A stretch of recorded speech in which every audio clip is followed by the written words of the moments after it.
ಮಗನ ವಿನಾ ಅಮ್ಮನಿಗೆ ಲೋಕವೇ ಇಲ್ಲ.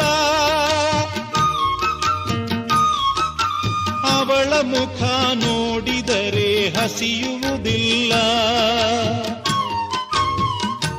ನನಗೆ ಗಾಯ ಆದರೆ ಅವಳು ಅತ್ತು ಕರೆವಳು.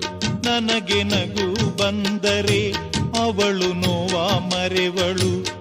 ಅವಳಿಗೆ ಕರುಣ ರಾಮಚಾರಿ ಹಾಡುವ ಲಾಲಿ ಹಾಡ ಕೇಳವ್ವ. ನೀಲಿ ಬಾನಿ ನೂರಿಗೆ ಬೆಳ್ಳಿ ದೀಪ ನೀನವ್ವ.